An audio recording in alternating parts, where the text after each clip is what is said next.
Welcome back everyone. मैं आज आप लोगों के सामने बहुत बड़ी खबर के साथ हूँ।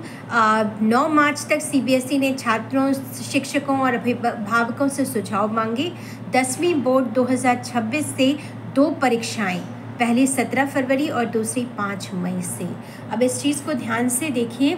25 फरवरी 2025 25 फरवरी 2025 को सीबीएसई ने एक पब्लिक नोटिस जारी किया है और उस पब्लिक नोटिस में उन्होंने कहा है कि जो भी एनईपी 2020 के तहत जो भी बच्चा अपने आप को इम्प्रूव करना चाहता है, प्रेशर से दूर होना चाहता है, उनके लिए जेई के तर्ज पर, जैसे जेई के 2 एग्ज़ाम्स होते हैं, वैसे ही यहाँ पे 2 लेवल के एग्ज़ाम्स होंगे।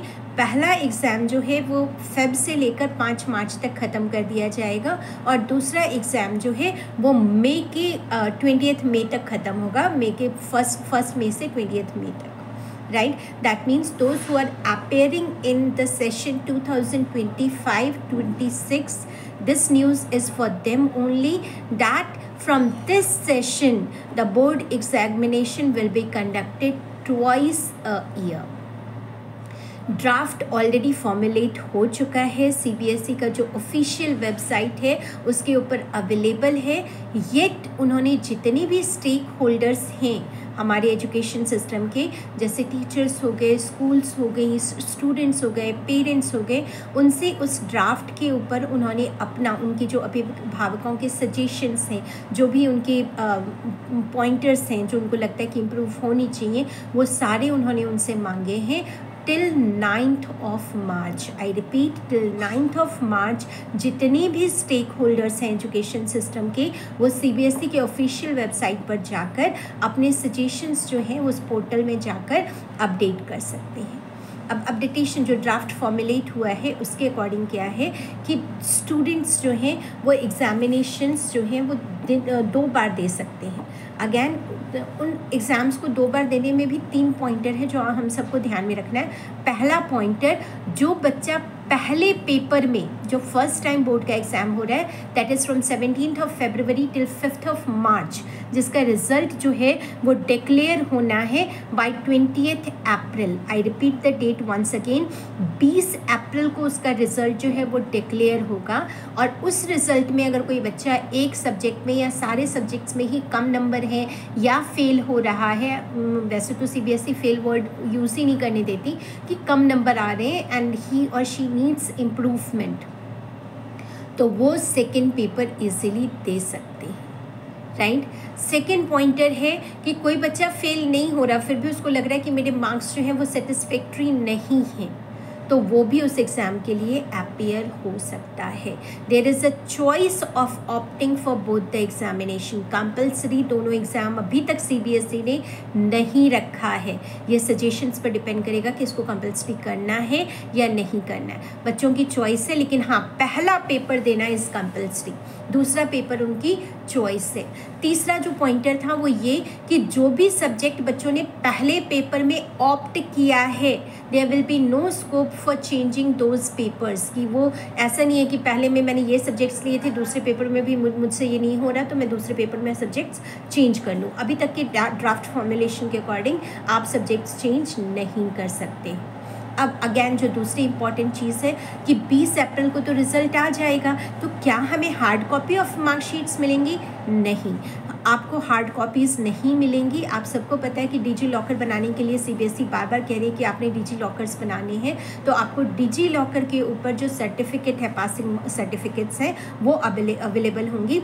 उसके बेस पे आप +1 में अगर आगे फर्दर एग्ज़ाम ना देकर तो चाहें तो आप +1 में एडमिशन्स के लिए अप्लाई कर सकते हैं। राइट, रिज़ल्ट जो है वो इकट्ठे डिक्लेयर होगा जून 30 जून को, by the end of the last week of June में जो रिज़ल्ट है वो डिक्लेयर होगा। वैसे 30 जून उन्होंने ड्राफ्ट में लिखा हुआ है, but I will go for last week of June. तो लास्ट वीक ऑफ जून में जो आपका रिज़ल्ट आएगा, उस रिज़ल्ट के बेस पे जो इकट्ठे मार्कशीट्स हैं वो इश्यू की जाएंगी। इकट्ठे जो भी आपका पासिंग सर्टिफिकेट है या मेरिट सर्टिफिकेट है वो आपको दिया जाएगा। I hope this information you people are just going through. आप कोशिश कर रहे हो CBSE की वेबसाइट पर भी जाने की एंड अपने सजेशंस भी अपलोड कर रहे हो. बच्चे those who are appearing for 10th, 2 pointers मेरे याद कर लेना. मेरी पर्सनल एक्सपीरियंस से मैं आपको बता रही हूँ. पहला कि इस बार का एग्ज़ाम जो है it's going to be a very herculean task for all of you. That means आप सबके लिए ये बहुत ज़्यादा मुश्किल होने वाला है. रीज़न बहुत क्लियर है, क्योंकि CBSE चाहती है कि कोचिंग इंस्टीट्यूट्स जो हैं, जो बिना बात के आप लोगों को बरगला रहे हैं, NCERT से दूर कर रहे हैं, कंपटीशन के नाम पर, कॉम्पिटिटिव एग्ज़ाम्स के नाम पर आपको अपने ही नोट्स कराई जा रहे हैं और पूरी तरह से अलग अलग चीज़ें बता रहे हैं, वो ख़त्म हो.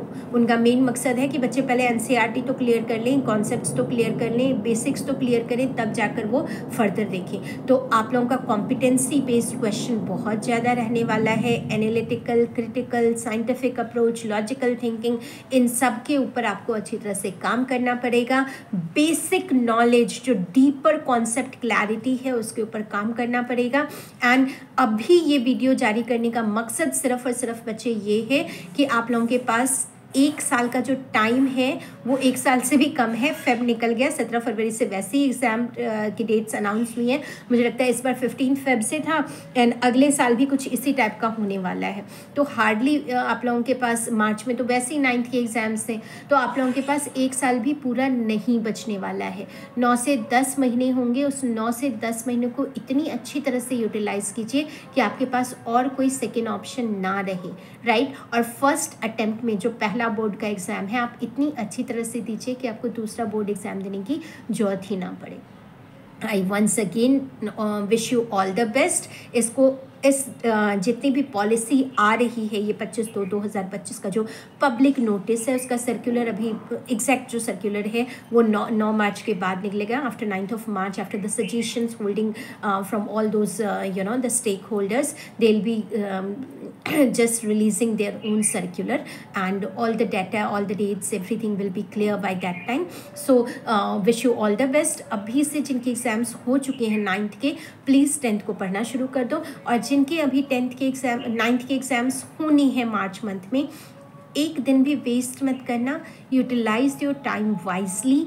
कॉन्सेप्ट क्लैरिटी के अगेन एंड अगेन मैं रिपीट कर रही हूँ बेटा, कॉन्सेप्ट क्लैरिटी के ऊपर ध्यान देना. NCERT के एक एक वर्ड से क्वेश्चन बनता है. तो मैं बार बार कहती हूँ कि book reading, question reading is an art. ठीक है, जिस क्लास में हो उससे हाफ कर लो. जैसे 10th में हो तो 5 बार कम से कम एक बुक को तुमने रीड, एक चैप्टर को तुमने रीड करना ही करना है. तुम देखोगे कि अरे अभी भी कुछ बचा हुआ है. तो हर वर्ड से, हर लाइन से क्वेश्चन बनता है. प्लीज़ इन चीज़ों का ध्यान रखना. All the best.